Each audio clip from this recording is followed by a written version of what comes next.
Welcome to Tell Me Your Story, New Paradigms for a New World. I'm Richard Dugan, your host. Hey, thanks for being with us. This is going to be a great program, I think. I'll be honest with you, though. I know. I say it all the time. This is going to be a great program, but it is. Every one of these programs is a great program because of the people we have on this program.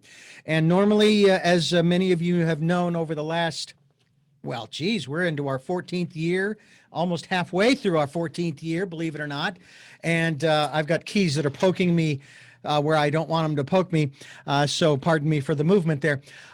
We are going to hold off on giving you the usual info that you usually hear in 2020, 2019, 18, and on back as to where you can hear us, where you can find us, and all that good stuff.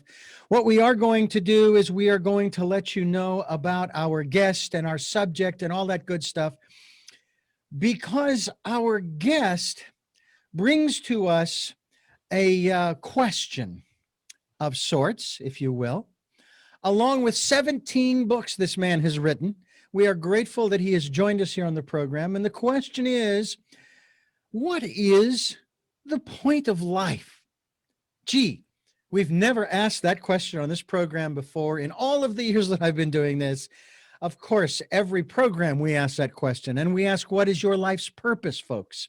Have you found it yet? I hope so. We have an author. He's also a philosopher. He's a poet. As I said before, 17 books, and his name is Michael Levy, all the way from the East Coast in Florida there. Thank you so much for joining us. It's great to have you with us.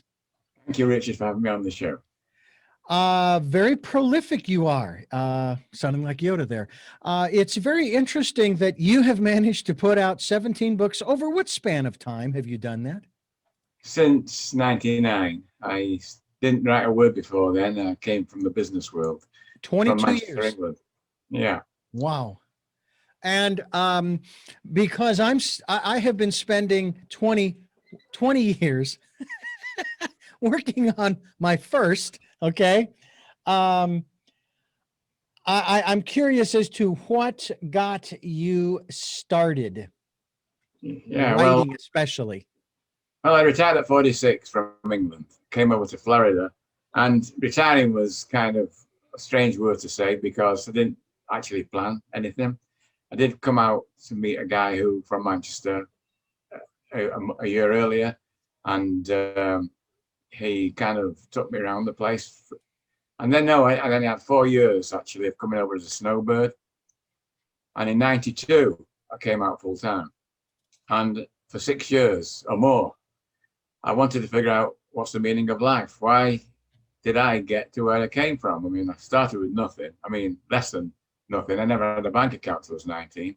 And I just got married then.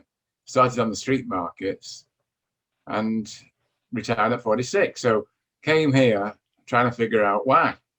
So all I did was sit out on the balcony. I don't read books. I've never read a book in my life. So sat on the balcony and I started to try and figure out and ask a lot of questions to myself. And I continued that process continually until probably 98 it was, I would think. And all of a sudden, I kind of, built a bridge between science and religion because it's the meaning for me was real because everything I came up with, I lived, but I didn't know how I was living it. But it explained to me how I got from point A to B to C, and I played out all my roles. Then I had another 6 months of dichotomy. What I'm going to do with this information, because I never came here to write. That's the last thing in the world I ever thought I was going to do. So 6 months of the devil on one shoulder saying, forget it all, you know what it is now, just live with it. On the other side said, well, why not share it? Why not do that with humanity? And then this, I said, well, you can't even spell. You left school at 16. You've never read any books. Well, who's going to read your books? And this, I said, who cares who reads it? Don't worry about anybody reading it. Never advertise. Never use PR. And under that condition, I accepted this side. So I woke up one morning. I started scribbling things down. And within, I think, 3 months, I'd written 3 books. So I didn't try to look for the writing found me. And I did go and buy a computer, though. I must say, I bought a computer within that 6 month of kind of trying to figure things out. I did quite a lot of research then, and I did understand that the sages of the past all came to the same conclusions, but most were killed for their views in their time. All I do today is get ignored. Well, considering the outcome of the others, don't you think that's not too bad? It's a pretty good result. Ignoring is being ignored by mainstream media basically means you're doing something right. Well, there is some truth to that. There is no question about it. And of course, avoiding the gallows, however that may present itself, is always a good thing. By the same token, these individuals who ended up dying for their philosophy, the philosophy hasn't died. I mean, the books are out there, the ideas are, you cannot kill an idea. And that's, to me, that's the beautiful thing, is you cannot kill an idea, which has its pros and its cons, but in this case, very much so. And as I mentioned at the front end of the program, Michael, we do ask that question quite often. We ask that question of our guests. We ask that question of our listeners. I ask that question of myself in terms of, number one, what is my life's purpose? But number two, what is life all about? And one of the things that has come to me, and we're going to have you sort of answer it in your own words, obviously, as people can also go to pointoflife.com and they can take a look at the 17 books you've written in the past 22 years, which is not bad. That's a pretty darn impressive record, almost a book a year. One of the things that I found so interesting as I have talked with guests, and we've brought this subject up many times, and that is, why are we here in that respect? But the way the answer comes out is somewhat epitomized by many authors, ancient wisdom teachings and so forth, but also by our United States of America founding documents. In the preamble and the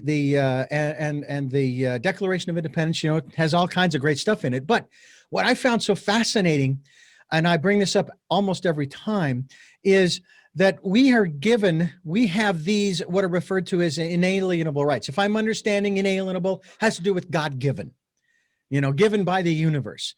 And of them, they only list 3. I find that fascinating. Apparently, they could go through and list all kinds of other stuff. We've got 10 amendments. Now we've got 26, 20. I don't know how many we have now. But they only listed 3 of these inalienable rights. And one of them was life. Gee, you and I, we have life. We're sitting here. We're conscious. We're sentient. We're conversing. We're having a wonderful dialogue. Liberty. Pretty much go anywhere you want, do anything you want, whenever you want, wherever you want. With some exceptions, but there are some places that you really don't need to go, and so stay out of there. And then happiness. I'm sorry, the pursuit of happiness. And one of the conclusions I came to in a previous interview had to do with our former president. And this has nothing to do with politics, okay? This has to do with personhood. This has to do with life, okay? And my observations of this individual over the last 5.5, maybe 6 years, because he popped up every so often in the news or on TV, what have you. What I noticed was, correct me if I'm wrong, about he and others like him, whether they be notable or otherwise, is he seems to be without happiness. He hasn't found it yet. Thinks he has, in the way in which he lives his life and so forth. But again, and this is just an observation on my part, Michael, and I'm just curious as to your observations of folks like him. I'm not picking on anybody here, but I'm using him as an example. He is a teacher. Believe it or not, folks, he is a teacher for us. We are all teachers for one another, and we're also students. What is your perspective in that? When you see people who they claim to have it all, they claim that they're successful, they claim that they've got all of these things going for them, but their demeanor just betrays all of that. Well, good, very good. Well, life, liberty, and the pursuit of happiness. Well, let's take each one in its stride. Sure. Life, yes, we're born, and it's a finite life. At the same time, we have an infinite existence. So you've got a life on earth that you're living moment to moment, and then you've got an eternal existence that is the energy that came in when the sperm hit the egg. So when the sperm hit the egg, the first cell developed, and we developed from that first cell. That first cell had all the intelligence in it as we've got today. Mm-hmm. So each cell in our body contains intelligence, and we're living in physical form with the intelligence that's filtering through our body and with the energy. Then we go on to liberty. So Life, liberty. before you go on to liberty, let me just say this about life and what you just described. People refer to that as new life. Okay. I say it's not new life. It's the continuation of life because you can't get life from dead cells. Well, life's a kind of, life is a physical entity. Mm-hmm. Existence is non-physical. So no, life is only a temporary thing that we have. Yeah. Life doesn't last in our form. In the And there's different material. forms of life on Earth. Yeah. The rocks behind you have all got life in them, believe it or not. Yes. There's some form of intelligence inside a rock that keeps it stuck together. The Mhm. molecules in it Yeah. are all understanding where they've come from. Yeah. They don't argue with it. It's only human beings. It's only we think we're clever. We argue with ourselves all the time, and like we try to make our own existence up Yeah. and our own way of living. Now that's fine to a point. Yeah. When it comes to liberty, I want to go through these pretty quickly because Go ahead. each subject I can go into life and talk for 10 days on that. Then you've got liberty, and people think they've got liberty. They think they've got freedom. Yeah. Very, very, very few people on earth have got freedom. Minuscule. And I'll explain that in a few moments when we go on to the third part of it, which is the pursuit of happiness. Pursuit of happiness means running after things. And happiness is derived from things, whether it's a relationship, whether it's a power. And was the past leader happy in his own way? Probably, although it doesn't seem it. Yeah. He was happy bullying other people and having the power to do that. That's why he did it, because it's ego. And ego thinks it's happy while it's in charge. But once it's not in charge, then all hell breaks loose. And he's had that with all the people that were working around him and people he sat. He did that on The Apprentice before. He was practicing on a TV show. So this is only an example, and I don't pick on anybody. He's done good and he's done bad. Some people love him and some people don't like it. But you know what? He did what he needed to do. He came on the stage, he performed his act, and now somebody else is performing a different act. And the people that liked this guy today didn't like the old guy, and the guys that like the old guy don't like the new guy. And that's just the way it goes. But then, by doing that, they've sacrificed the liberty. They're no longer in charge of their balance of being 360-degree view of life. Yeah. Now with happiness, the pursuit of things could be a relationship with a spouse, with your mum and dad, with your children. It could be getting all the new gadgets like we got now. You got Zoom and you got computers. It's happy to do this. It's nice to do the programs. You're happy doing it, but that isn't the meaning of life. Those three elements of living with the charter and it came from France, life, liberty, and the pursuit of happiness, and the Statue of Liberty. Those are good, very good things to live up to. But the whole meaning of life and the truth of life contains just two items, just two parts of our being that are real. And without those two understandings, and the words themselves don't really describe what it means, but the first word is joy, which isn't happiness. It's something totally different to that. But it seems like it's happiness. But it's far more profound. It's far more real. And the second item is love. Now, that's how we are created or how we evolve. Whether you're an atheist and say we've evolved, it's got to have love and joy in it. It's got to have the energy, and it's got to have the intelligence. If you want to describe God or the universe, it has to have intelligence and it has to have energy. Without it, nothing can exist. The universe itself has to produce energy all the time. Without that, there's a void. And when the void happens, it squeezes itself up into a kind of a ball, and then it explodes back out again, like we had with the Big Bang. So you've got energy continuing all the time. And there's multiple universes. They're infinite. There's infinite galaxies. So we're on this little rock called Earth. It's a divine, enchanting rock. Hmm. And every second that we live on this enchanting rock should be lived in a state of joy and love. And we should understand that's our identity.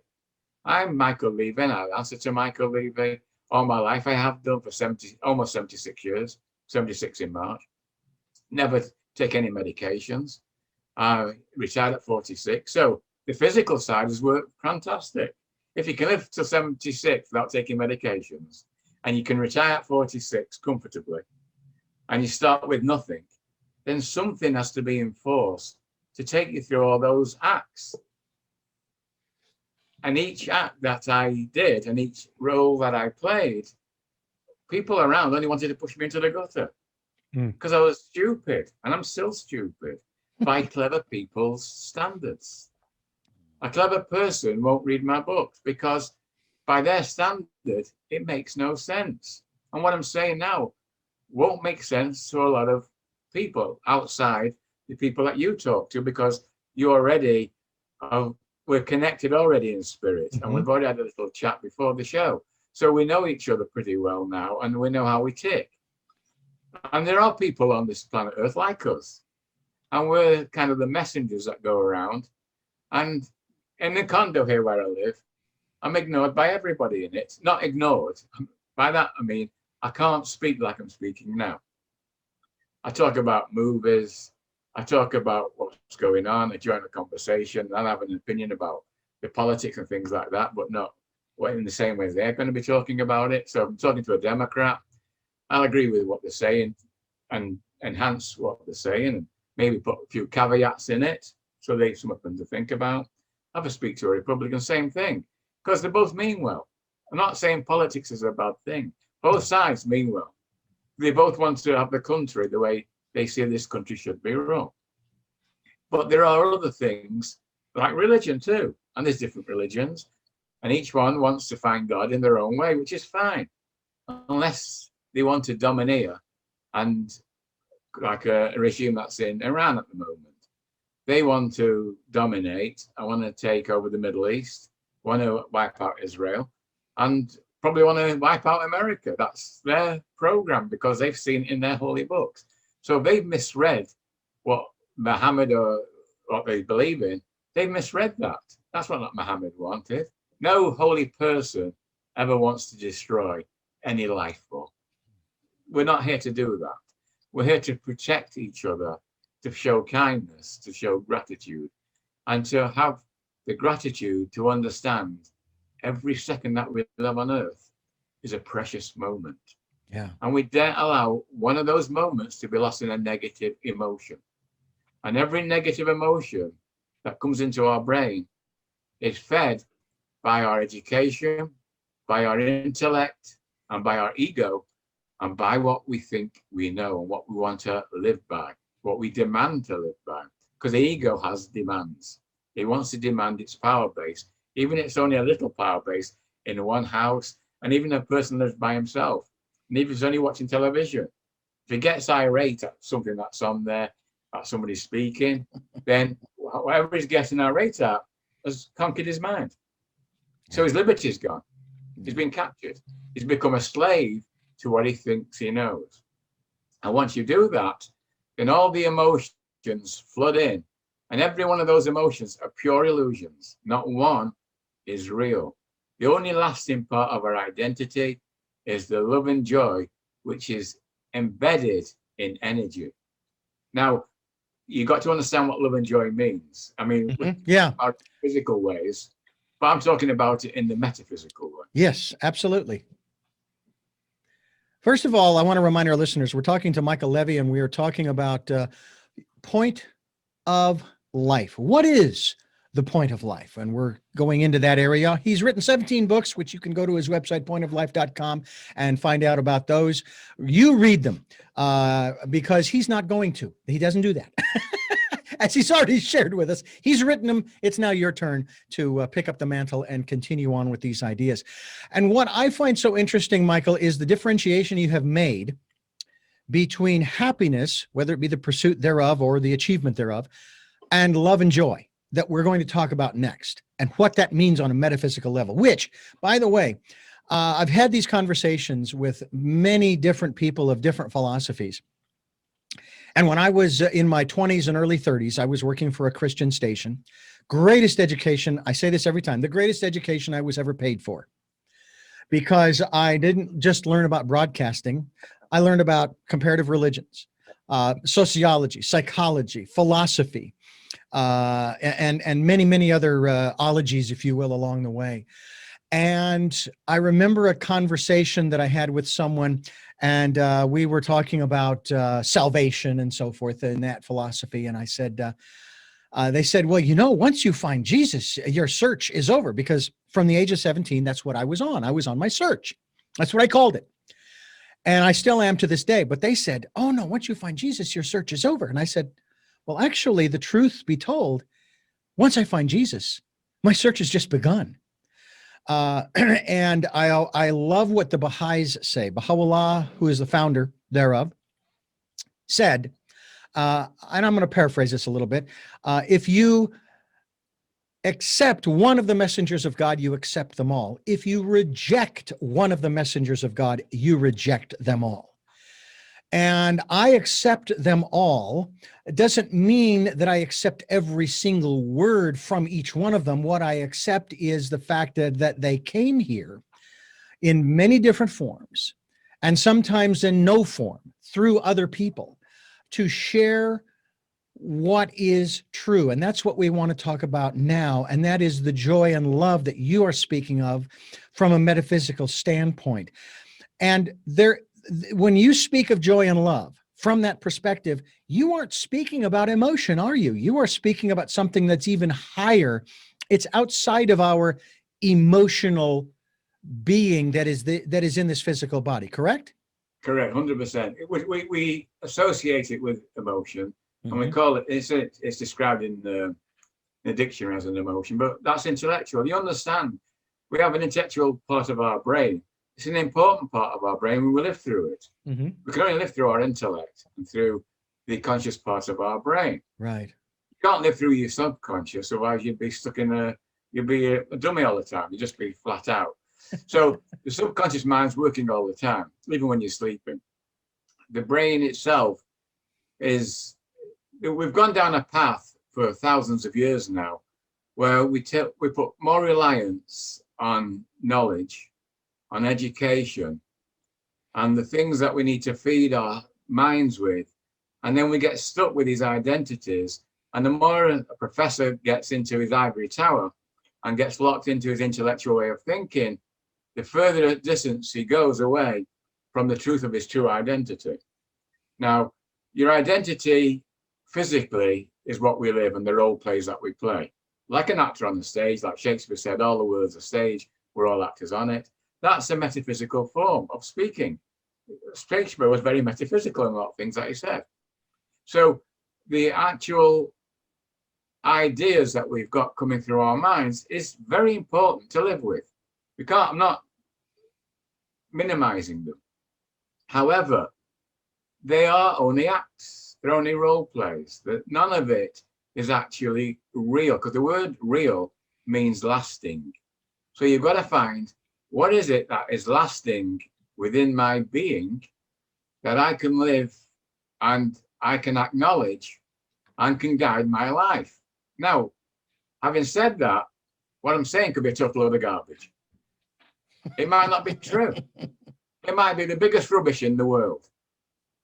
However, it's stuff and garbage, if you want to call it that, that works. Because what it does, it takes away 100% stress. It's impossible to come under stress if you're genuinely 100% understanding the true meaning of love and joy and your identity of what that really truly is.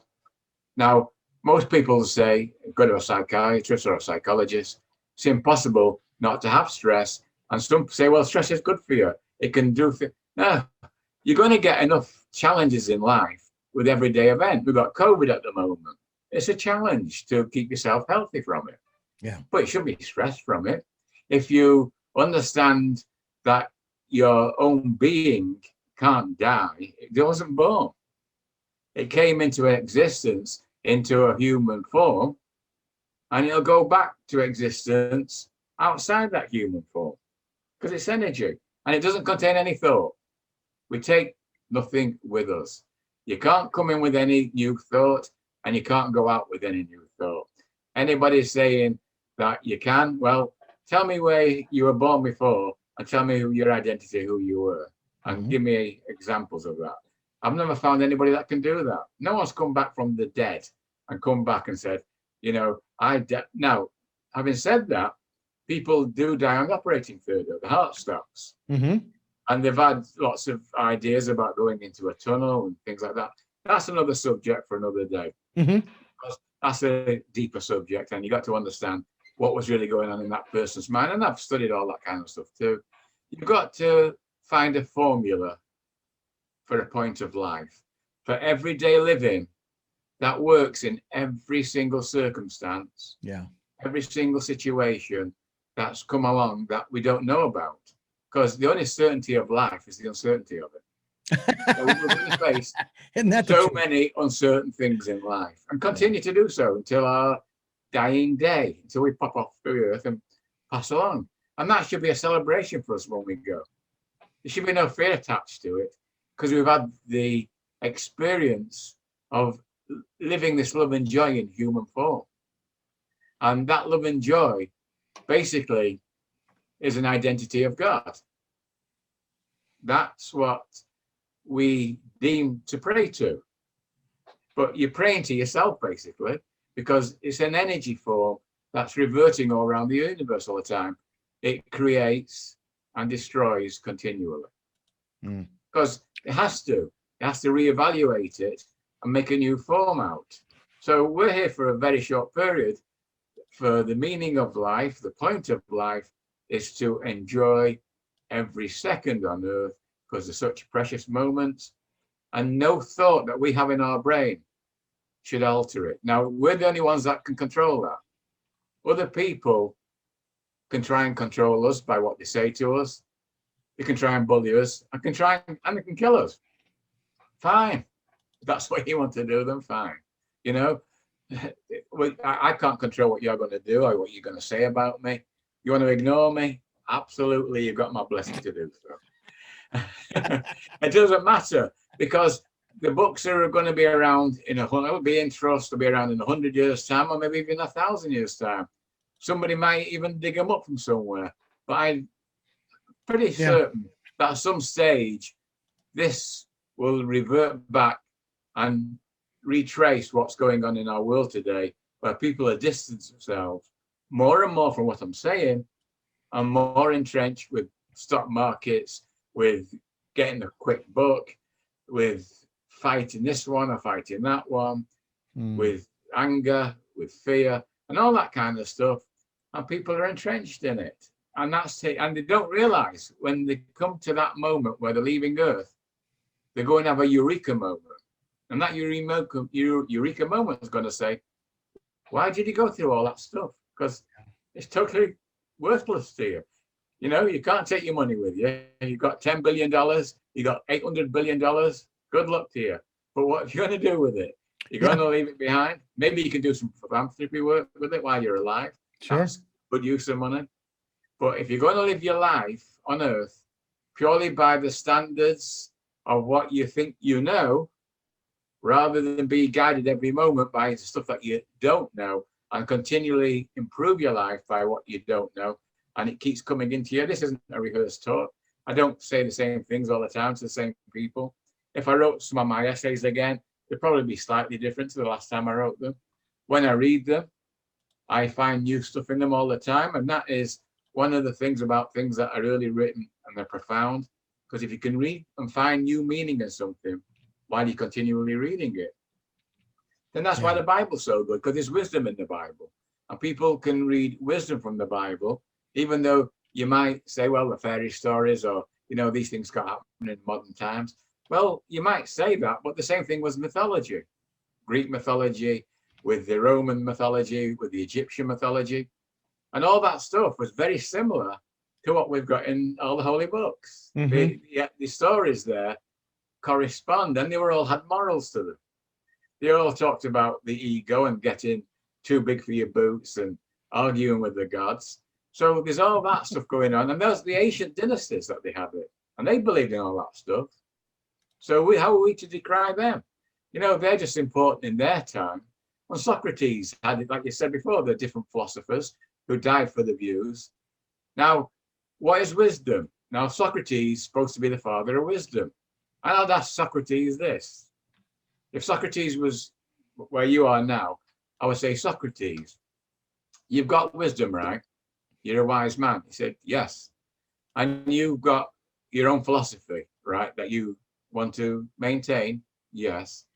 Well, how can you do that if you take the hemlock and die?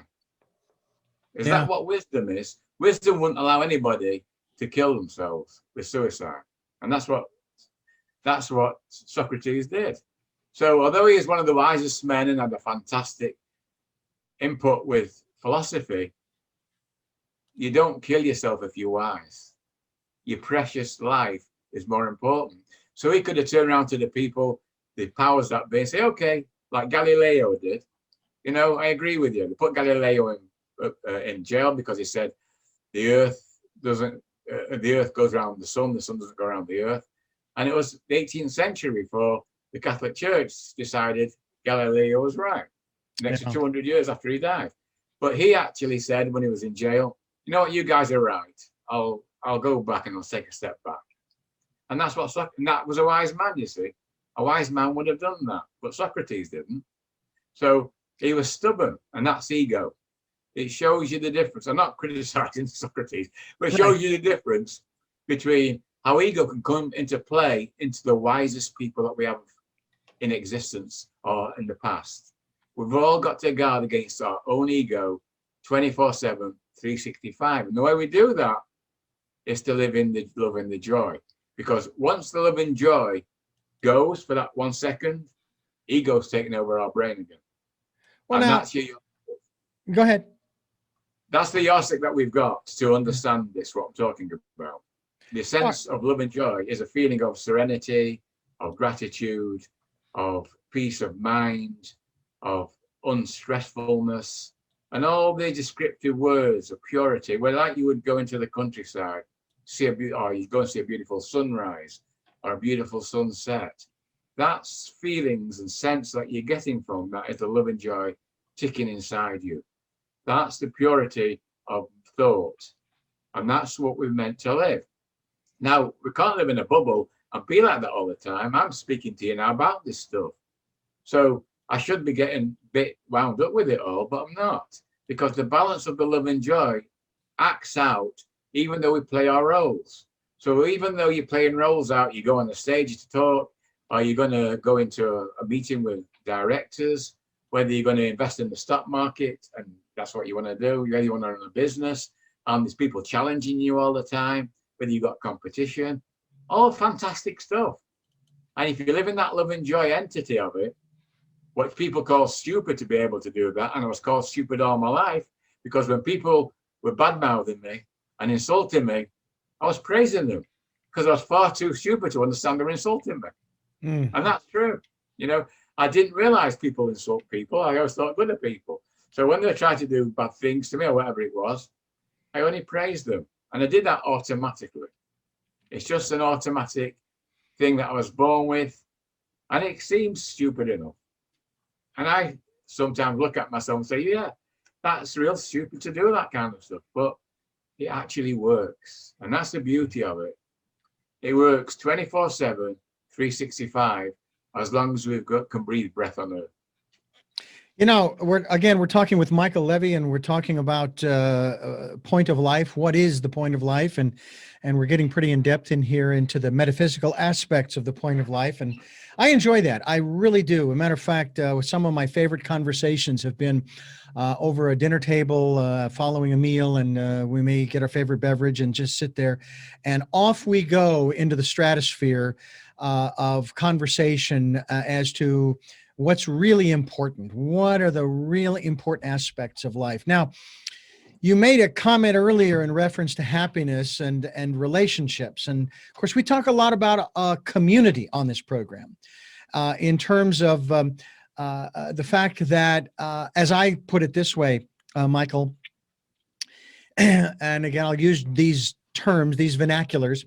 If the good Lord had intended for each one of us, almost 8 billion people, to live a solitary solo life, individual life, I am pretty certain that there are, to use a Star Trek metaphor, plenty of Class M planets in the universe.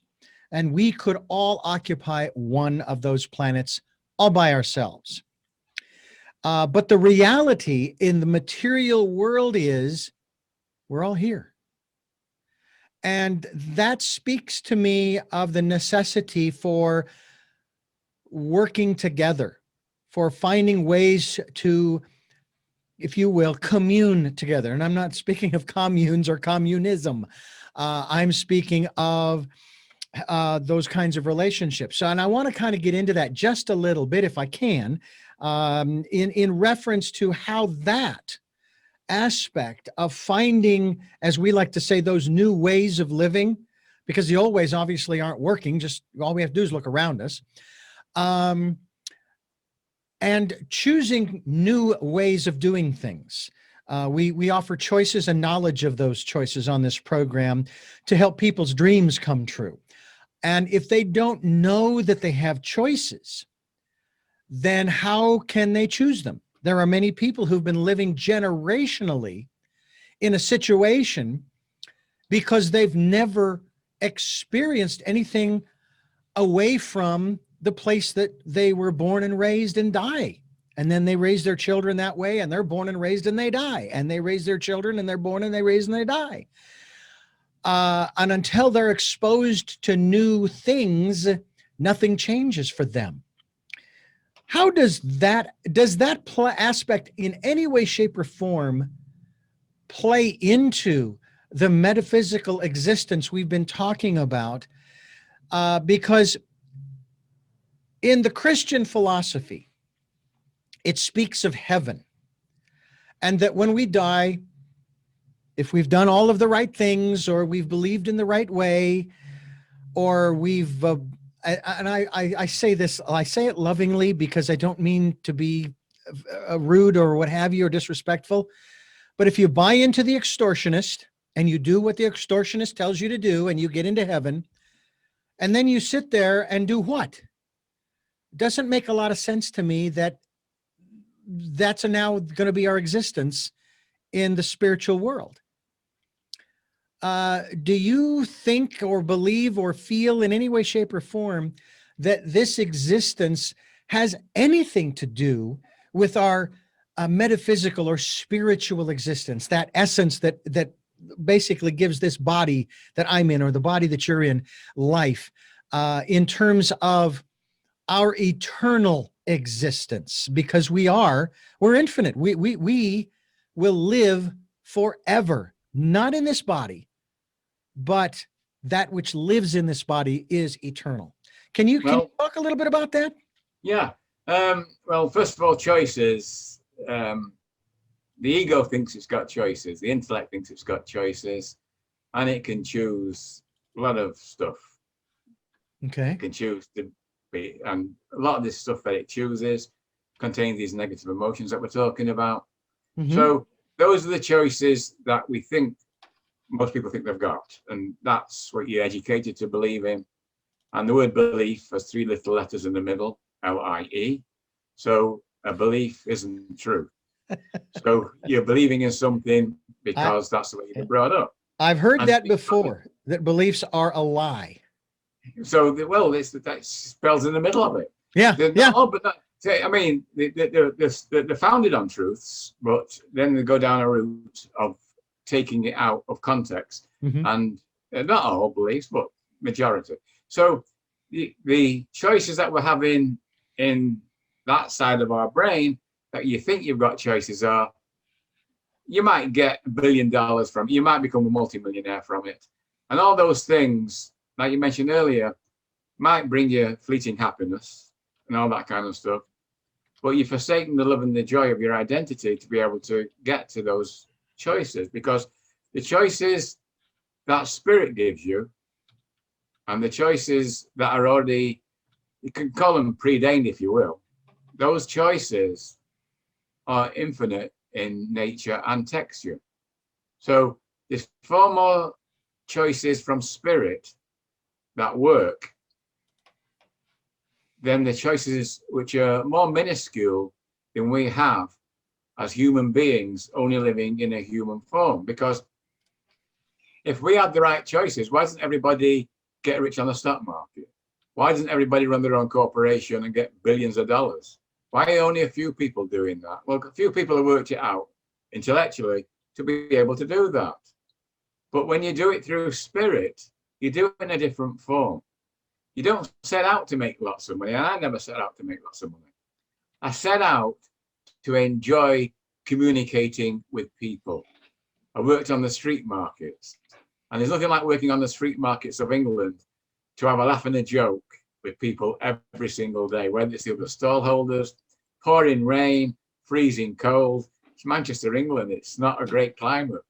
And all surrounding areas around there within like a 100-mile radius. It's to drive a van to a market, unload curtain rolls of fabric, spend a few hours out there, load them back on again, and drive all the way back home again. And a lot of days, I might have taken $5. And I just got married, just started. So that's all I had. I had nothing else. I had zero else. I never had a bank account, I said till I was 19. So, and I just got married. And within 2 years, I had 2 children on the way.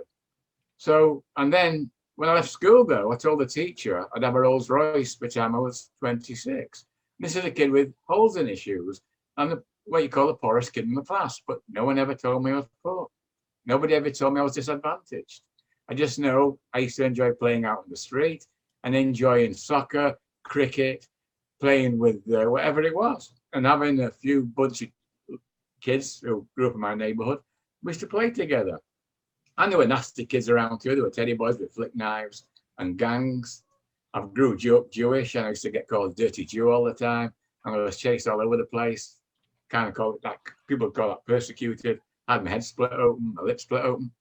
But it was all living in that state of joy all the time. Did I cry? Of course I cried. If somebody hurts you, you cry. But the entity within me was making the choices for me.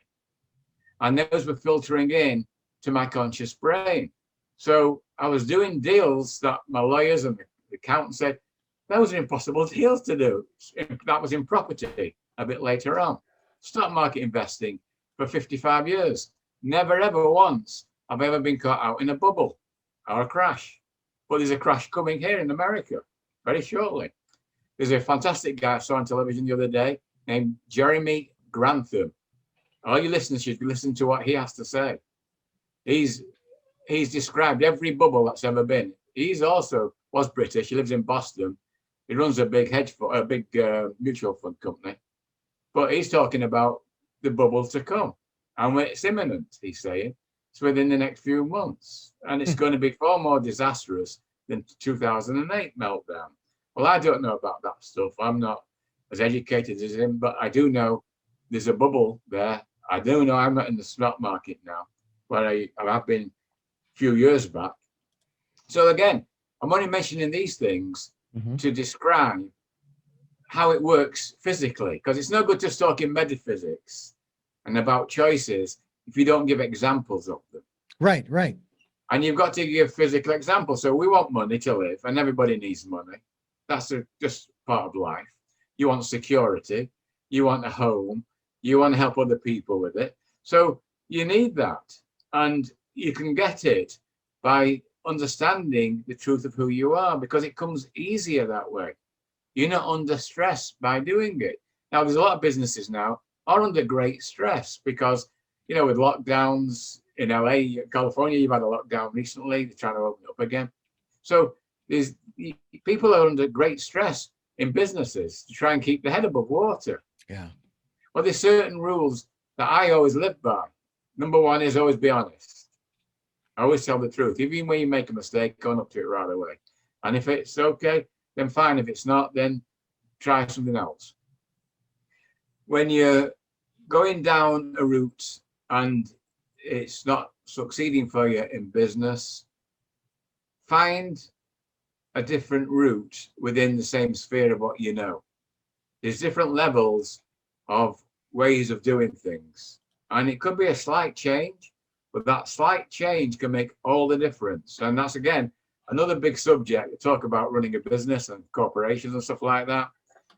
I can talk with on a board of directors to the directors to find out how to live and look to how to run a legitimate corporation for the benefit of humanity that makes great profits at the same time. Mm-hmm. There are people doing that. I mean, there's companies like Amazon, who Jeff Bezos is probably one of the richest men in the world. But if you ever shop on Amazon, if you get any returns or anything, they don't argue with you. It's 1, 2, 3, and it's done for you. He's running a legitimate company, mm-hmm. and he's making the people that sell on there there's certain rules that you got to do certain things if you're going to sell a product on there. He's doing it in an authentic manner. That's why Amazon's the biggest guy out there, because some of the entities that he's doing in it, I'm not saying 100%, because no company is 100% like that, but he's got it more or less the way to buy stuff online. And now Walmart's trying to follow his lead. And there are other companies out there that have done fantastically well. You got companies like Microsoft and Bill Gates, who his wife made him retire. And now he's doing a lot for philanthropy and a lot of work for people. Mm-hmm. So, and there's Apple, who have got these products out there. But these stocks like Amazon, Microsoft, and Apple, three of the best companies in the world today, they're $1 trillion companies, but they're massively overvalued. Massively overvalued. I mean, I think Apple, which is the best company out there, and the earnings are out tomorrow night, and they'll be fantastic. It's 35 times earnings. Well, 12 years ago, it was 12 times earnings. And that's what a hardware software company should be valued at. Yeah. And that's a big, for my mind, the value in the company. When I was growing up, it was 7 times earnings. But now it's gone to 30, 40, and you got Tesla. Well, that's like 500 times earnings. And that earnings are out tomorrow. These are, again, examples of extremes that are going on in society today. And people who are going into that now, at the height of this kind of craze, this mania, they're going in and making the wrong types of choices. Yeah. The old adage is buy low and sell before they go too high. So these, again, are examples in the way of the monetary side. Then it comes to eating and our physical side, our health, which is even more important than the money side. Yeah.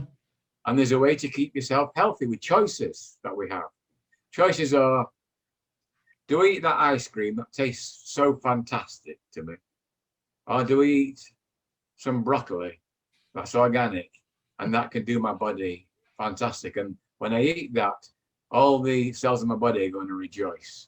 When I eat the ice cream, they're all going to say, oh, you got sugar, loaded with dairy products that your body doesn't need. So your cells aren't going to be happy campers. And if that's thrust into those cells all the time, then what choice have they got other than to have a cancer or a heart attack by having too much sugar or too much fat in the diet? So ego choices give you too much fat, too much sugar, and train our taste buds to eat all the wrong stuff. Now, when you're actually doing that, it's not that easy to get out of that habit, but it can be done. I wrote a book called Well, Eat Well, Think Well, Live Well. My wife helped with that. And it's got stuff in that can help people to kick these habits of addictions to foods, different types of foods. Once you do that, you don't go back the same way. Like a smoker who's reformed, don't go back to smoking. Not if they're truly reformed, because they know what they're doing to the lungs. Yeah.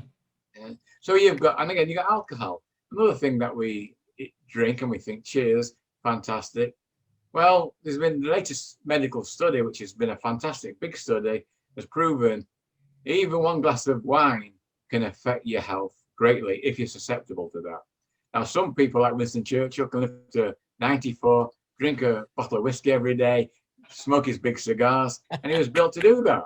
Well, in the last 20 years of his life, he had lots of strokes, but they kept him alive. And he was one of the greatest spirits of all time. He was a pure spirit, Winston Churchill. The speeches that he gave during the war kept Britain hopes alive. He came along and spirit brought him on the scene in England at the appropriate moment because he was needed. Otherwise, I wouldn't be here now. My parents would have been killed. England wasn't captured by the Germans, but every Jewish person that was in Europe were all put in the Holocaust, and 6 million Jews were gassed. That's a time in history, again, of how far we can go down a route. I mean, the German people basically are good people, but they had a First World War that they lost, and then they were turning communism. And the whole thing about the German mentality was they didn't want communism. So Hitler come along and started screaming and shouting, and a bit like somebody else that came along screaming and shouting, and he swayed the masses. And he swayed them in a way, and he brought new roads, Volkswagen cars. He did a lot of good for the German people, but inside it was filled with hatred. Yeah. And he hated the gypsies, he hated the Jews, or anybody who wasn't blonde Aryan. If you weren't a blonde Aryan, then you weren't part of really, and he wasn't a blonde Aryan himself. I noticed that. That was always the paradox for me. I'm going, I hear what you're saying, but what you're actually saying is do as I say, not as I do. And they say also that his ancestry had Jewish blood in it. I don't know if that's true or not, but and in this country, for example, we have people of a similar mindset, if you will, or philosophy, who want all of the others out, and especially a certain group of people. And I say, wait a minute, hold on just a second. First of all, I understand what you're saying, but what you don't understand is the problem isn't with them. It's with your ancestors who brought them here kicking and screaming and dying. Okay? So if it weren't for your ancestors bringing them here, you right now wouldn't have a problem. So your real problem isn't with them, it's with your ancestors. Deal with them first. And again, that is just an observation. People have made all other kinds of statements to me about other things in that regard. But I wanted to ask you, because you've really opened up a wonderful area here for us to talk about. And speaking of talking, this is Tell Me Your Story, New Paradigms for a New World. I'm Richard Dugan, here with Michael Levy, and he is talking to us about what is the point of life and his 17 books over 22 years, joining us here all the way from Florida. It's great to have him with us. Point of Life, LIFE.com is the website where you can find out more. You can continue your evolutionary process. I wanted to ask you, now we're going to tie together, because you've basically alluded to this, but I really want to focus in, pinpoint it, dial this in a little closer, because we talk about this aspect too, my friend. This is now last year, which was 2020, and we'd been promoting since September 2019. 2020, the year of perfect vision. And what that means is we want you to spend some quiet time, whether it's meditating or otherwise, go within. Find that still, quiet, calm, peaceful place where you can relax, you can rejuvenate. Listen to that still, small voice. Follow the promptings. It will never put you in harm's way. Might challenge you. It's challenged me. but it will never put you in harm's way. And we've asked people to do that. Now, here we are in 2021. We've expanded that. It is now the decade of the 2020s. It's the decade of perfect vision. Same premise. Please spend that time. So, with that said, how important is our intuition, which is all the same thing, and when it comes to this aspect of, I don't want to say merging, but of getting, shall we say, getting beyond the physical or the material ego and personality of choices, okay, so that we won't live a perfect life. That's not the purpose of life. That's not the point, to live perfectly. My perspective is that the point is to learn. We're here to learn, okay?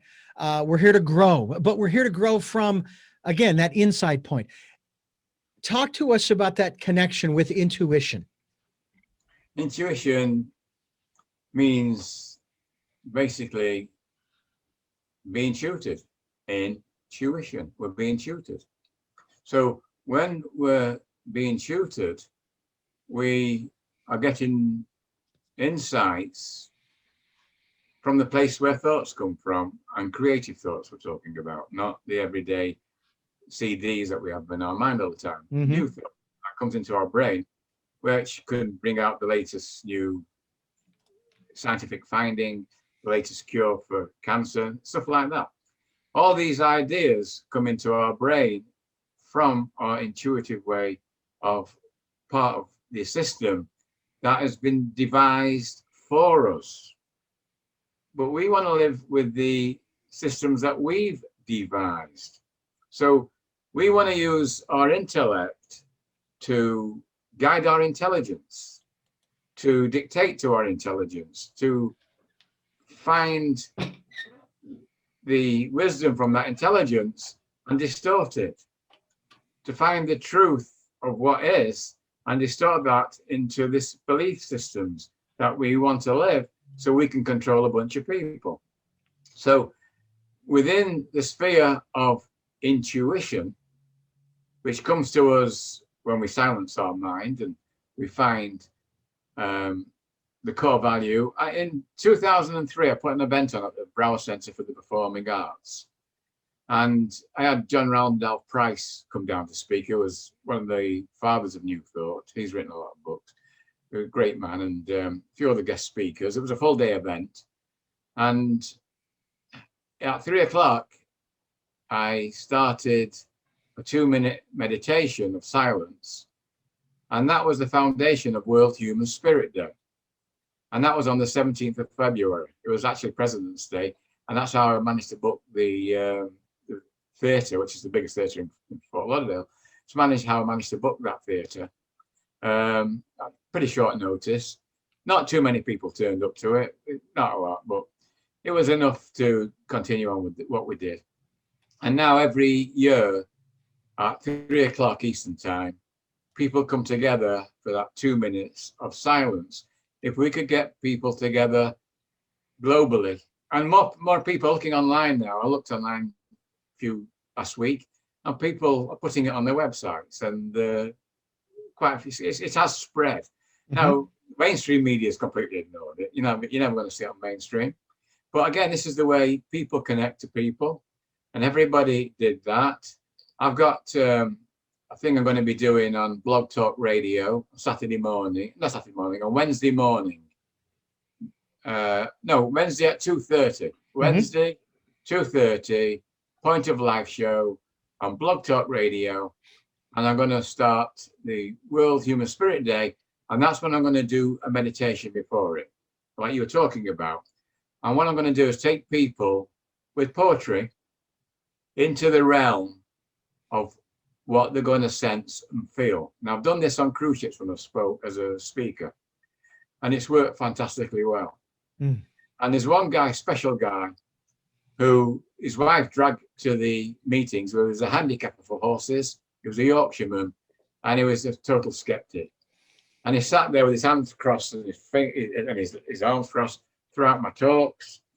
But his wife dragged him there because she wanted to listen. And on the last day, I did a talk. I said, well, today it's going to be different. I'm going to do a meditation class. I'm going to recite 3 poems to you, and you'll just go into your zone of what you need to do. I want you to uncross your legs. I want you to put your hands out so you can receive and feel. Take a few deep breaths and listen to what I'm just going to be saying in this poetry. And at the end of this 15 minutes or so, he was flat out. His wife had to shake him. And when he came round, he came up to me and said, bloody marvelous. And then a guy from New York, a janitor, said, that's the best experience I've ever experienced in my life. A musician from Australia came up and said, you got me closer to what I've been looking for in my life than I've ever got. And same with the talks. So the reason why, and I'd written 3 books at the time when I was doing these talks. So when I get feedback like that all the time, and it only grew the audience over the weeks. And remember, the thing is, I've never spoken in public ever before. And the very first time I ever spoke was on a transatlantic. I'd just written 3 books. I'd never spoken on a cruise ship before. Spoke to the cruise director. I said, what's happened to your guest speakers? Because usually I have a stock market speaker and an inspirational speaker on. He says, they've let me down the last minute, don't know what to do. He said, well, you know, I've written these books. I've never spoken in public before, but if you want to put me into a little cocktail lounge, you know, see what I can do. And people can ask me a few questions, but, you know, I'm raw at it. You know, I've never had this, I won't even speak at a wedding. I said, I'm the kind of guy that other people have all the joy, all the kind of celebration of it. I'll sit and listen to what they've got to say. He said, well, I'll see, I'll let you know. I said, well, I've got a bit of a website, not like it is now. And he said, oh, I'll look at it. Go back in the cabin at 10 o'clock. Headlines, Michael Levy, show lounge, the main thing, 1,000 people in it. And we're in a transatlantic. It was a terrible day at sea. The place was absolutely chock-a-block. And that's one of those instances where I come on and I'm humming and hawing, erring and erring, and all of a sudden, something comes in and I leave the stage completely, not physically, mentally, and kept speaking and allowing it to flow through in a much better way than I'm even speaking to you now, in much more gentle, flowing, modal mannerisms of flowing motions of thought. As that came through, I got a tap on the shoulder after 45 minutes, and the cruiser says, we're setting up the bingo behind you. We're waiting to go into play bingo. So I said, thank you very much. And then I got a standing ovation. And then celebrity for the week on 10 days on the ship. Man. Yeah, you become, and everybody in that room sent something they never expected to find on when they came onto the ship. So that's how it works. Yeah. That was an intuition working through me. Working through now it all has to come through the intellect. It all has to come through my ego. But my ego mostly knows, not all the time. Ego sometimes takes over. And sometimes you think you're acting intuitively, but it's not. It's the ego acting for you. And that's when you make your mistakes. That's when you're in your holes. But you recognize it much quicker. Yeah. So like you said, nothing's perfect. There's not a perfect human being on earth. Nobody works on earth who has a perfect existence and doesn't make mistakes. No matter how clever you think you are, or however spiritual you think you are, you're still going to make and still fall into some kind of a trap. Now, if it comes to health, you don't fall into those traps anymore once you've actually understood the way your body's functioning, the way the cells in the body are connected to the brain and the brain's connected to the cells, and the way that communication can go on 24/7, 365 with joy. And that's what keeps it healthy. It's the filtration of the neurons of the brain that light up, that bring that love and joy into the cells of the body, and the cells rejoice. It cures illness. And it's medical science is beginning to understand that now. They've not got to the stage where they can eliminate stress. They can only manage it. And a lot of the time that involves giving out pills that says on the bottle, it can induce suicide or homicide. And these are the type of dangerous drugs that they're giving out to people who are at the very far end of the depression side. And at that stage, that's all you can do with those people. they've stretched it far too far. But when it gets to stress and things like that, you've got to measure your stress levels and pull back before the stress takes over your life. Yeah. And if you allow that and you start to understand that, then you start to research. You don't research one person like me. You research everything that you can find and find ways of improving your diet, finding supplements that work for you as you're aging. If you're getting past 40, then probiotics is a fantastic thing to take for most people. You can get it in sauerkraut and certain foods, fermented, but most of the time you need it with a supplement, and there's some good supplements out there that can feed your gut, the aura in your gut, the good bacteria, and that kills a lot of the bad stuff that's formulating in your gut. That's just one thing in a supplement, and there are many other supplements. Yeah. In men, you know, could be prostrate or whatever it is when you get to a certain age. There's certain supplements then you can take for that, or you can go to medication and take the medications again, which could have very bad side effects to them as long as more you take them. So that's the health side of things. And then when it comes to the love and joy, I know we've got to wind down the show for you. So I'll finish with a poem, not a meditative poem, but it's more or less. You go ahead. I was just going to say, and I'll have you do that in just a moment. I want to remind our listeners, we're talking with Michael Levy, and he is the author of 17 different books. Some of them he's mentioned on the program. You will see them if you're watching us on YouTube. We're also podcasting on SoundCloud, iTunes, TuneIn Radio, Spotify, Stitcher, Player FM, Blueberry, and many other locations. And you can also hear us live as we stream from richarddugan.com on Sundays at 7 a.m. and 7 p.m., Monday mornings at 1 a.m. And that's Pacific time on the West Coast. We also encourage you to go to his website, Point of Life. That's a Point of Life, L-I-F-E, that says in Frank. Pointoflife.com is the website, and find out more about Michael Levy and the work that he is doing, and get involved in that regard. Even more importantly, go to that website and get involved in your own life. Get involved in, I have to say that one of the things that really struck me as you're talking about these different supplements and ways of taking care of body, when we don't do that, okay, and we get stuck in some of those areas where our chemistry is off and we're off in those other realms that you described. It's very difficult, if not impossible, to listen to our intuition, our genuine intuition, not the voices that some people hear in their heads that tell them to go off and do weird stuff, strange, bizarre stuff. But for example, there was a study done back in June or July in New York City during the pandemic, where they were checking the records of all those who had passed due to supposedly COVID or underlying conditions. And apparently 99% of those who had died up to that point had not died directly from the virus, but from underlying conditions. My first thought was, well, gee, if these people, and again, no judgment here, this is observational, but if these folks had taken better care of their health, had refortified their immune systems, they probably would not have those underlying conditions and might be with us today. And again, I'm not passing judgment here. We're all, I'm taking a medication for high blood pressure, but I know that it's psychological. It's not physiological. They already took all the fluids that they needed and they couldn't find anything. And I said, you're not going to, because it's up here. I have beaten type 2 diabetes. I had it in July of 2020 and it was gone in September of 2020. And so on and so on and so on. So if we just take care of the physical body, then if we have our health, as you said, that's more important than the money, then we are going to be able to focus on listening to that still small voice. Our intellect and our ego won't be fighting, saying, look, I've got these aches and these pains, and I've got this and I've got that and I've got the other. And then we can be of better service to ourselves, which is first and foremost. And then in turn, we can be of better service to others.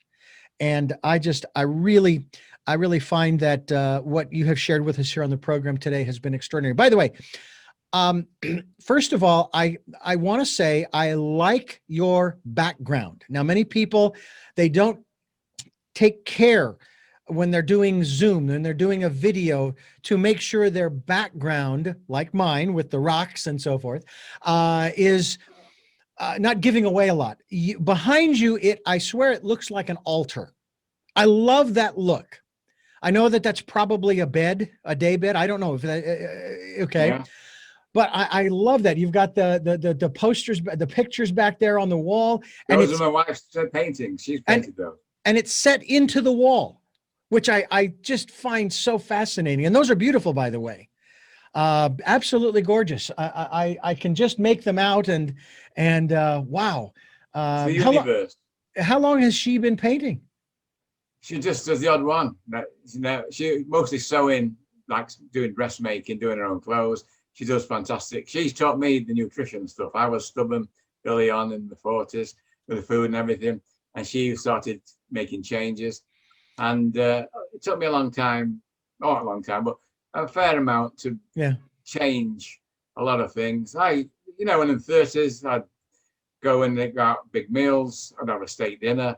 Lots of kind of things that we do. I love the champagne. I've done it all. I've enjoyed it all. I've enjoyed that side of it. And there's nothing wrong with having an odd ice cream. There's nothing wrong with having an odd glass of champagne, as long as you have it as a treat once in a way. Yeah, my father.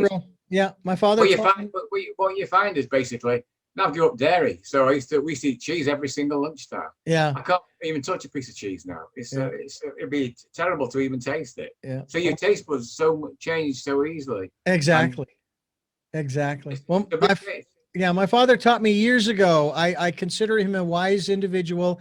He hates it when I say that because he doesn't think of himself as such.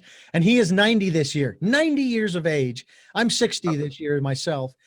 He has said, eat, drink, and be merry in moderation, because nobody gets out of this world alive. Right.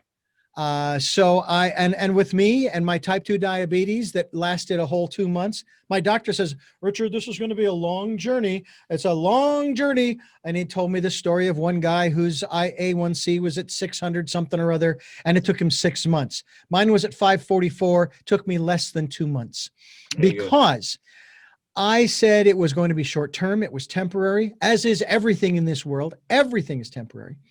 And I started finding substitutes for soda specifically. That was my big bugaboo. And to this day, I have not had a soda, a Coke, any other type of soft drink of that nature since July 23rd, 2020, 7/23/20. And I drink these sparkling waters with flavor that have no sugar. They have no calories. They have no carbs. They have no sugar. And yet they sweeten them like with, I don't know if it's sucrose or something else that is not harmful as was the sugar and so forth. Anyway, this has been a fascinating program. I can't tell you how much I have enjoyed our conversation. I am really looking forward to the day, which I know is coming soon, when maybe either of us will be able to either travel to the other's coastline, or maybe we'll meet somewhere in the middle. I don't know. And meet in person to have this conversation face to face, because even though I can feel you, I feel that energy coming from you, which to me is very important. There's nothing like the physical presence. And so I look forward to that day. And I know we're all looking forward to that day, of course, when we can all connect again in that respect. But I thank you so much, Michael, for sharing with us your story and the insights of the work that you are doing from the website that you have called pointoflife.com. And I thank you again for being with us here on the program. And I will give you that opportunity to share with us this poem that you were speaking of earlier. But again, my great appreciation for the many years that you have put into where you are today. Thank you, Richard. You've been a delight, and I've enjoyed talking with you. After your poem, I would like to ask you 3 final questions that I ask all of my guests. Okay. So if you would please grace us with this poem that you were speaking of. Yeah. It's a simple poem, this one. It's not one of the metaphysical ones or the ones that you would meditate to. It's just a joy of life. And just if anybody, I mentioned well, Eat Well, Think Well, Love Well as a book. Another one that's just come on, actually just been distributed in more areas, like on Apple and places like that, is The Joys of Live Alchemy. And Live Alchemy is an anagram of Michael Levy. So it's The Joys of Live Alchemy. Again, that came through in spirit. And another one was called Cutting Truths, and that's on Amazon. So those are three recommendations if anybody wanted to take themselves on a journey. And they are books that you can read time and time and time again over the rest of your lifetime. You'll never tire of reading them. Mm-hmm. So this one is in just a spiritual poetry book that I wrote, and it's called A Happy Hobby Horse. Let's raise our glasses and make a toast to a simple pastime we embrace the most. Joy is our hobby, what a powerful force, entering the human race as a happy hobby horse. Contentment of living should never be a wager. Keep a steady pace, don't become a galloping major. Jockeying for position could make us interfere in the celebration of life, which we all hold so dear. Steering our course on the right track, reining in the anxiety that sometimes does attack. A smile on our face will be in the frame. A photo finish winner, more happiness will be our gain. Every moment of pleasure, no whip to crack. With love on our saddle, there's no looking back. Cantering up the straights, gift of wonderment unfold. Jumping over hurdles, led by a soul of gold. Beautiful. Absolutely beautiful. I'm curious also as to how many poems you have written over the course of time. Oh, thousands. Thousands. I never ever once tried to write one. So the metaphysical ones and ones like that come in at 4 o'clock in the morning, and I just kind of go wake up in a stupor, scribble them down, and then go back. And then the other type of poems, which are more what you call hard-hitting type ones, there's a book called Still Smiling at 99. I was never going to publish those poems, but they were my own kind of way of, they're a bit more, if you want to say, critical of what's going on in the world. It was kind of ego against ego kind of thing, that type of poem type of thing.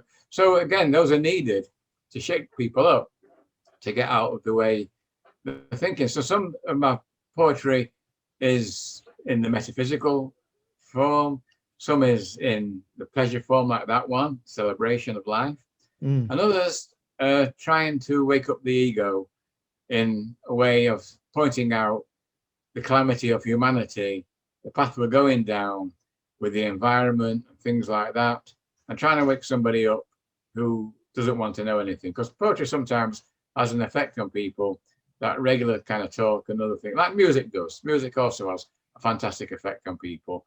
And poetry and music and this type of writing all come from the universe. It can only come from one place.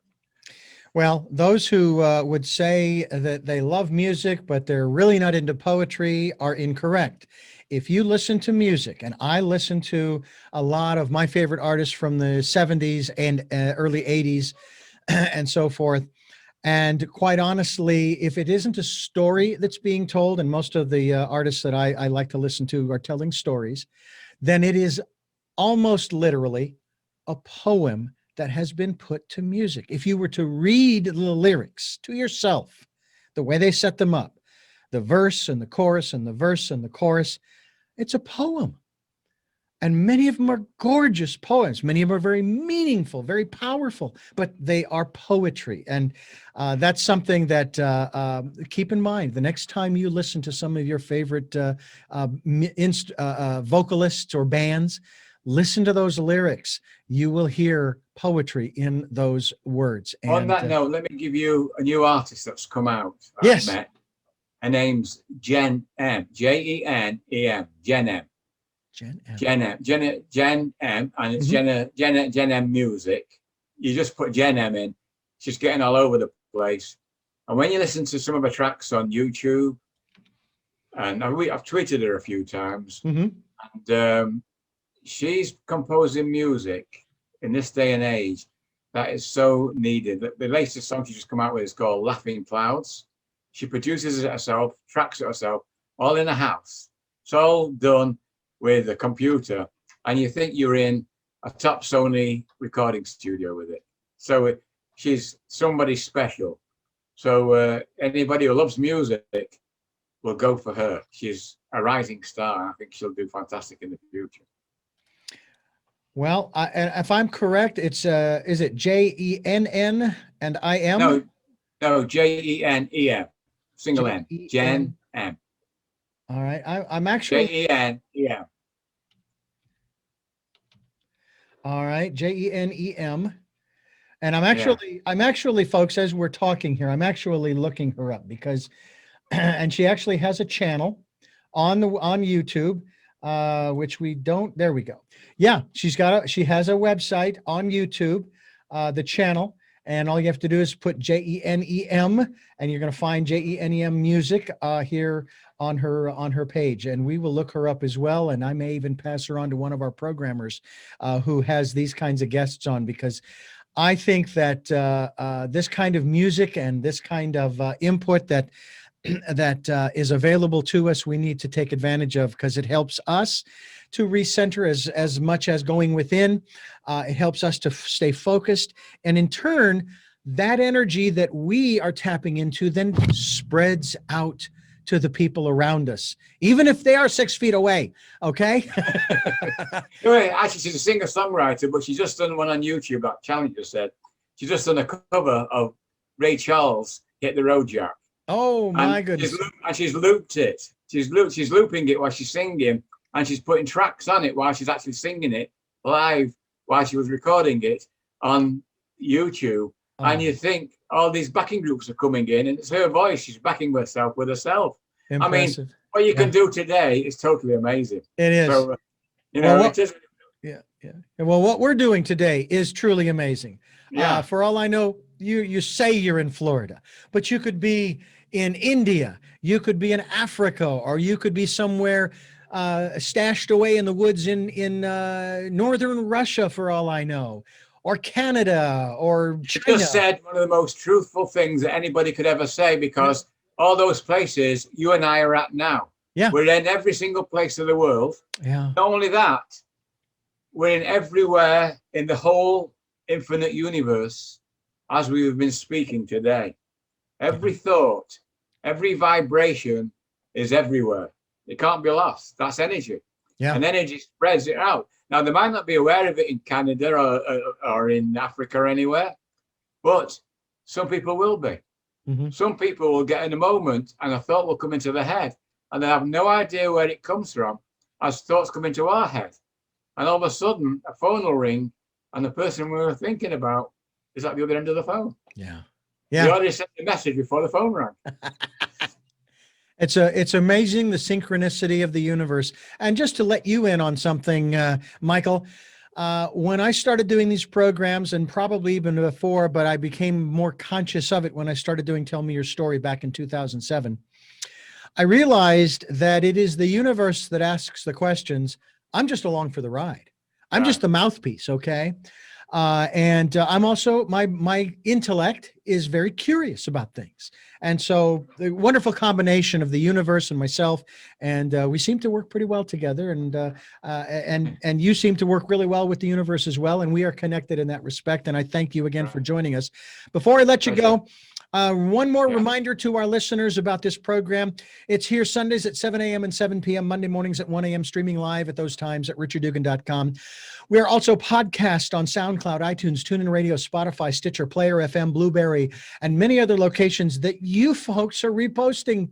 So thank you. We're on YouTube, where you can watch these interviews. You can see the wonderful... I'm sorry, maybe it's not an altar. I know it's a bed, but maybe next time you lie down, on that bed there, think of it as an altar, and that you are offering yourself up to the universe, as it were. Not literally, but maybe in the context of service, and which is what you're doing. And we thank you for doing that. We also hope that if you would like to support the work that we are doing here on Tell Me Your Story, this resonates with you, and I certainly hope that it does. We ask you to support us financially. That's why we have a PayPal account on our homepage. And we ask you to donate whatever you can. We are not nonprofit, okay? We are not a 501c3. Okay, so I don't want to get in trouble with the IRS here in the United States, or any place else for that matter. And then I ask you to spend some time going within during the decade of perfect vision, the 2020s. Okay, I won't go into any more of that. What I will go into are the three final questions that I have for you, and the first of three is: who is Michael Levy? When I find out, I'll let you know. Okay. Second question: what is it that you hope to or want to achieve through the work that you're doing now? Nothing, zero. I don't want to achieve anything. There's no motive to achieve anything whatsoever. I have nothing to prove to any other human being. I wrote the books.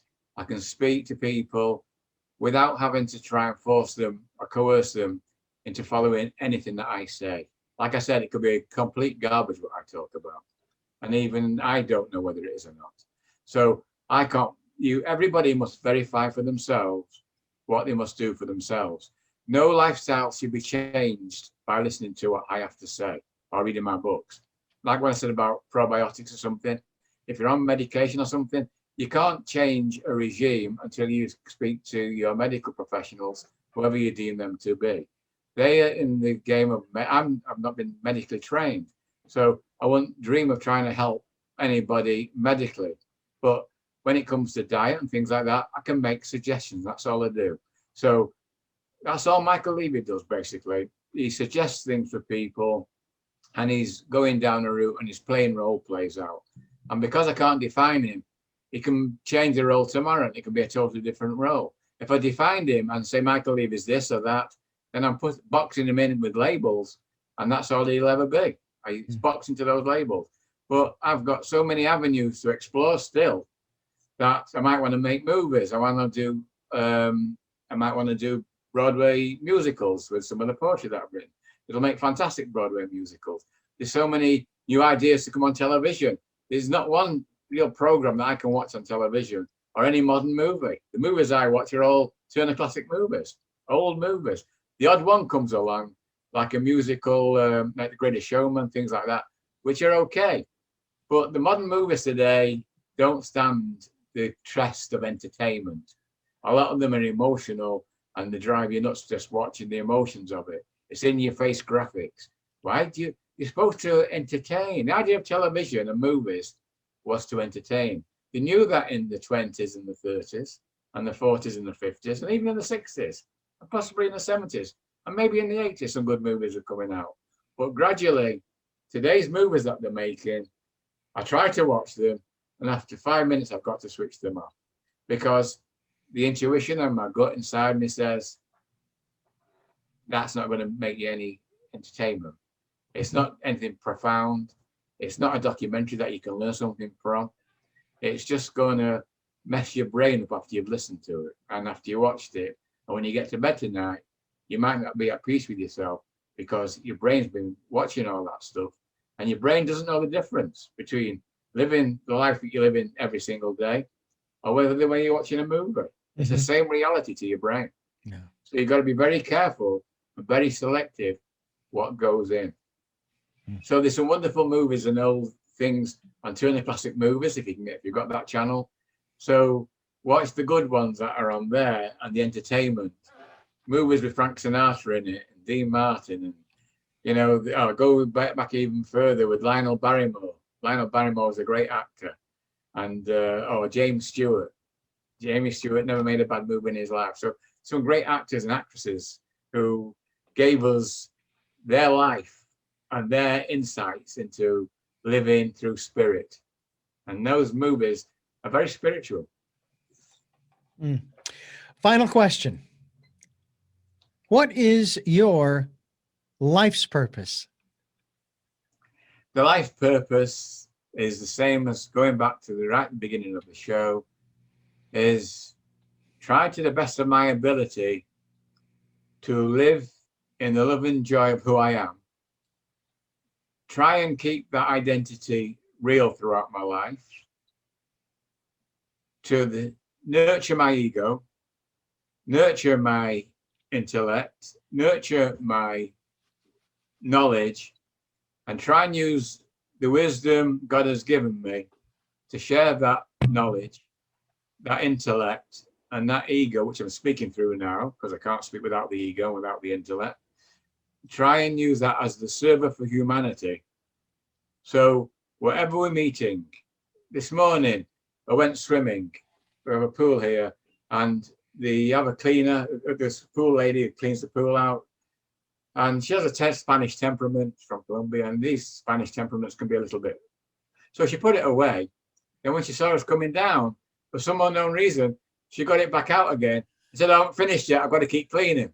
So the superintendent who was around said, it's all clean, this pool spotlessly. No, I've got to do it. I've got to do it. So she went round, and there was nothing to clean, but she wasted another 5 minutes doing it. And I just stood there with my wife with our gowns on, our robes, before we had the shower to go into the pool. And I just said, okay. I said, the pool looks clean to me, but she did it. Then a bit later on, the more superintendent came round. He said, I'm sorry what happened before. I said, no, don't be sorry. I said, I feel sorry for the lady. You know, a temperament. She woke up with that temperament this morning. Yeah. So feed her a bit of love. Be kind to her. There you go. So even though she kept us waiting for that time, that's what I mean by spreading the kindness to other people. Yeah. One small act of kindness maybe can help her get out of the mood, because her face was like thunder. So wherever she came from, she brought the thunder into the job. Yeah. And a lot of people do that. So when you meet these people, don't try and argue with them. Don't badmouth them. Just say, well, you know, we're on here to help each other, to have a good day. And if I can help you with a little laugh and a joke, if I can help you by being a little bit, you know, if you need anything that I can help you with, just ask me what I can do for you. How can I help you? If you're behind the counter working in the shop, and you always help the people who are working in shops today, because they're risking their life helping us. And if they're in a bad mood, it's not their fault. People's bad habits of negative emotions, we've got to understand, isn't their fault. They're not really meant to live that way. They've indoctrinated themselves that way. And it's not their fault. It's not the last president's fault that he bullied people. It's just the way he was brought up, and that's all he knew how to do it. So you got to send him love. If you don't like that man, send him love. And if you don't like Mr. Biden, send him love too, because he's got a hard job ahead of him. Yeah. And you've said something very profound there that I reached. It took me, I don't know, a year and a half, maybe 2 years to go through these 4 steps. Okay. And in January of 2017, the first step was, thank you, teacher, for teaching me how not to behave. Second step was basically, I forgive you. But even more importantly, I forgive myself for allowing myself to be drawn into this quagmire. The third step was, what is it that you are so afraid of that makes you behave this way? And then the fourth step goes directly to what you just said. And it's 3 simple words. I love you. Period. No judgment, nothing more. You say it genuinely from the heart. I love you. And just send that, because then all of that other stuff from the previous steps, it just all goes away. Because I got drawn into the quagmire in September of 2016. And it took me 6 months, as I say, to get unsucked. And then I went through that process in that period. And I was able to start to have some compassion and some understanding and some appreciation for how tough the job is, regardless of all of the other stuff. no matter who's holding that office or any other job for that matter, or any other position. Your life is what your life is. Mine's what mine is. And we deal with what we deal with. And I thank you for sharing your life and your story and your poetry and the work that you are doing through pointoflife.com. I really do appreciate, and thank you again for joining us. Pleasure, Richard. Thank you for having me on the show. And I thank you for listening as well as watching. Tell me your story, New Paradigms for a New World. We are here giving you choices and knowledge of those choices to help make your dreams come true. Until our next broadcast, podcast, videocast, love to lol.